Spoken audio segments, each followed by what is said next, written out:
Good morning, students, and my name is Vaibhav Dalal, and today we are going to discuss the chapter 1 of a class 11th chemistry. And today we are going to discuss about some common important definitions that we are going to do for the first chapter. The chapter name is Some Basic Concepts of Chemistry. And today I have covered most important definitions that are going to be very important and crucial for your exams or for any kind of preparation you want to do for the chapter first. And I have done all the important definitions discussed here. And the first word is matter. What is matter? Matter is something, anything that occupies space and has a mass.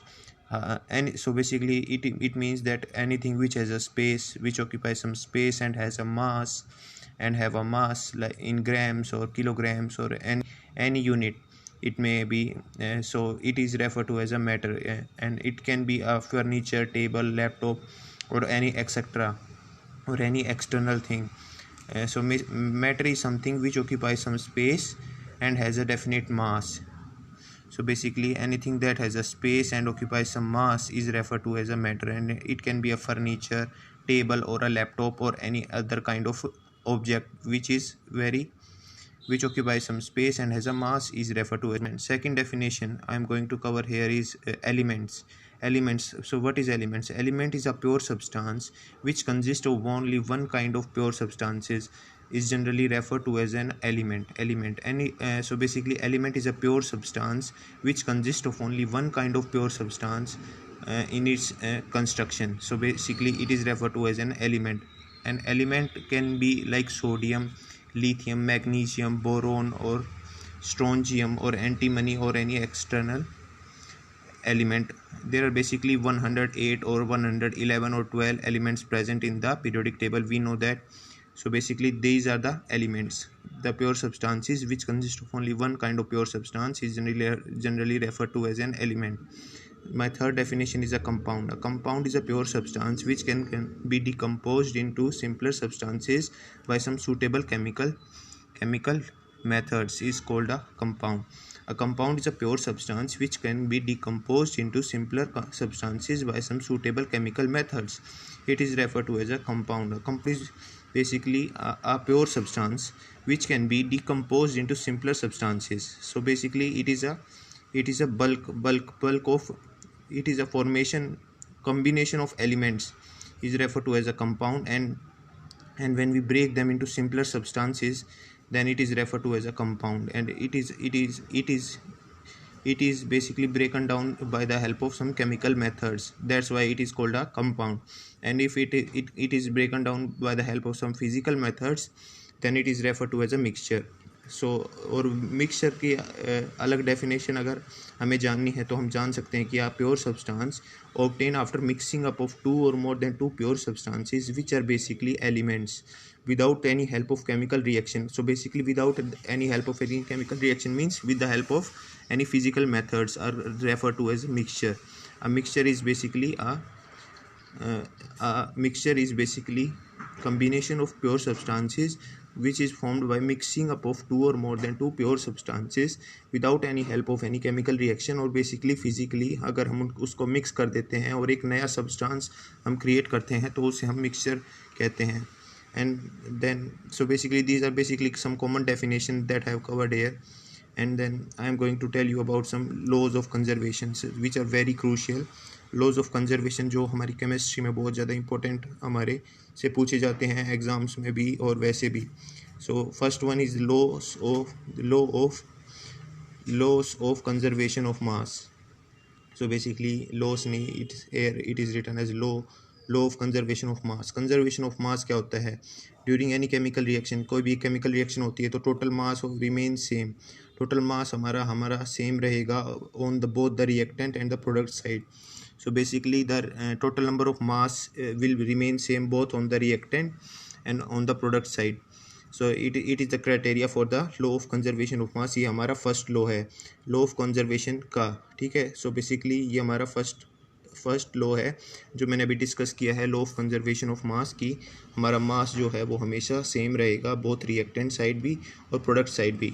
ये इसकी criteria है जो कि हमें fulfil होना चाहिए, तभी हम कह सकते हैं कि वो जो केमिकल रिएक्शन है वो लॉ ऑफ कंजर्वेशन ऑफ मास को फॉलो करती है। देन सेकंड इक्वेशन हमारी जो है लॉ ऑफ कंजर्वेशन की, वो है law of constant proportion. Law of constant proportion क्या कहती है कि a chemical compound always contain same elements in same proportion by mass. कि इस सेकंड लॉ का मतलब ये है कि अगर कोई भी chemical compound always contain same elements in same proportion by mass, कि हर एक जो केमिकल कंपाउंड होती है वो कंटेन करती है एलिमेंट्स को सेम प्रोपोर्शन बाय मास में, मतलब उसका मास जो है वो सेम रहेगा।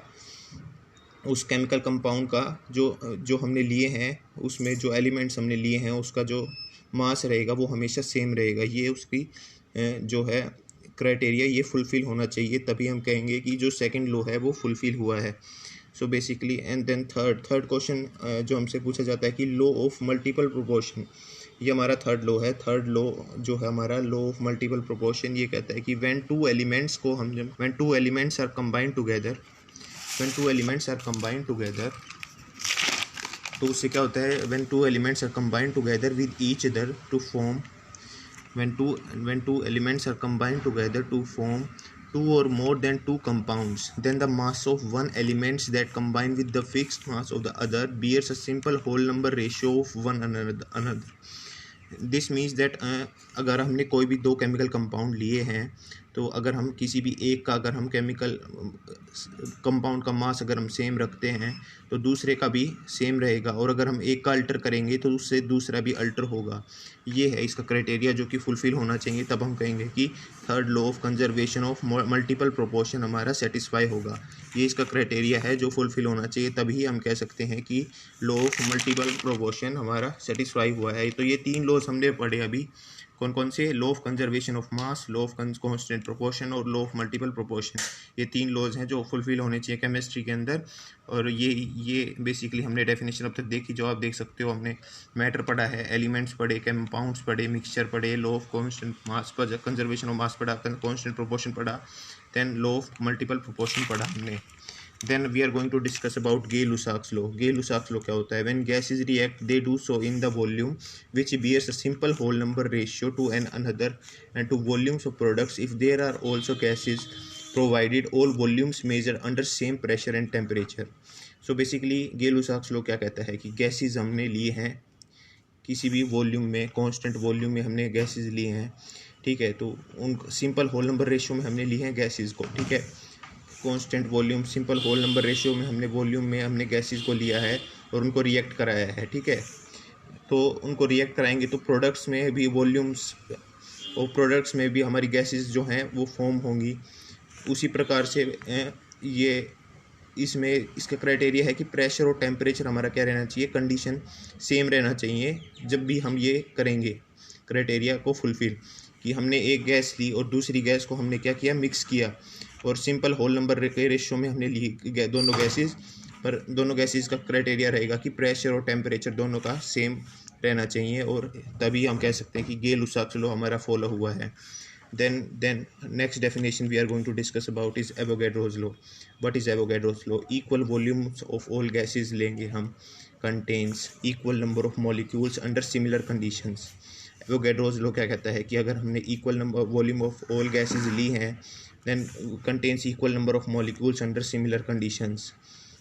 इसका मतलब ये है कि अगर हमने equal volume of all gases are contains equal number of molecules under similar conditions, जितनी भी गैसेस का वॉल्यूम हमने लिया है, जैसे हमने 10 वॉल्यूम की कोई गैस ली है, ठीक है, गैस अगर हमने लिया 10 वॉल्यूम की, तो रिएक्टेंट में तो हमारा प्रोडक्ट में भी 10 वॉल्यूम का ही गैस हमें मिलेगा। ये है इसका क्राइटेरिया। अवोगाड्रोस लॉ कहता है कि equal volume of all gases contain equal number of molecules. अगर 10 वॉल्यूम का लिया है तो 10 वॉल्यूम ही रहेगी, वॉल्यूम रहेगी सेम, और उसके साथ साथ उसके मॉलिक्यूल्स जितने हमने लिए हैं ना, अगर 10 मोल के लिए हैं, 10 मोल लिए हैं तो 10 मोल ही हमें मिलेंगे। ये इसी क्राइटेरिया है जो फुलफ़िल होएगा, रिएक्टेंट साइड भी और प्रोडक्ट साइड भी, ये इसका क्राइटेरिया है। तो अवोगाड्रो लॉ हमने देखा कि रिएक्टेंट में हमारा क्या क्या वॉल्यूम तो सेम रहेगी, उसके साथ हमारा जो कंसंट्रेशन है, मोल कंसंट्रेशन है, वो दोनों साइड हमारी सेम रहेगी। Then we are going to discuss about is atom. What is atom? Atom is the smallest element part element का जो सबसे छोटा पार्ट होता है उसको हम एटम कहते हैं, ठीक है। Which takes parts in the chemical reaction is refer to as an atom. Atom is basically the smallest element part which take part in the chemical reaction is referred to as an element. Then we are going to discuss about what is a molecule. A molecule is the smallest particle of the substance that has independent existence. Smallest particle of a substance that has an independent existence is referred to as a molecule. So basically, smallest particle of a substance that has an independent existence is a molecule. It is referred to as a molecule. Molecule is basically combination of atoms. Atoms से मिलके बना होता है हमारा molecule. And then we are going to discuss about what is atomicity. Atomicity क्या होती है? Atomicity क्या होती है? The number of atoms in a molecule of the elements elementary substances is refer to as atomicity. Number of atoms जितने हमारे present होंगे molecule के अंदर ऑफ द एलिमेंट्री सब्सटेंसेज. कोई भी एलिमेंट्री सब्सटेंस लिया हमने, जैसे कि Na2SO4 लिया, तो इसके अंदर हमने 1 मोल का लिया है. 1 मोल Na2SO4 हमने रिएक्ट करा है मान ले HCl के साथ. तो इसमें हमने क्या किया, इसकी एटोमिसिटी कितनी है? 1 रहेगी, क्योंकि हमने 1 मोल लिया है. तो 1 मोल लिया है Na2SO4 मिक्स कराया है, तो इसकी एटोमिसिटी 1 रहेगी, क्योंकि नंबर ऑफ मॉलिक्यूल्स हमने इसमें जो लिए हैं वो 1 है. Then we are going to discuss about what is unified mass. Unified mass क्या होता है? 1/12 of the actual mass of the carbon atom. तो 1/12 of the actual mass of the carbon atom, C12 carbon atom is refer to as a unified mass. अगर हम लेते हैं तो it is equal to basically 1.66. इसकी value जो है हमारी जो निकल के आती है वो है 1.66 × 10⁻20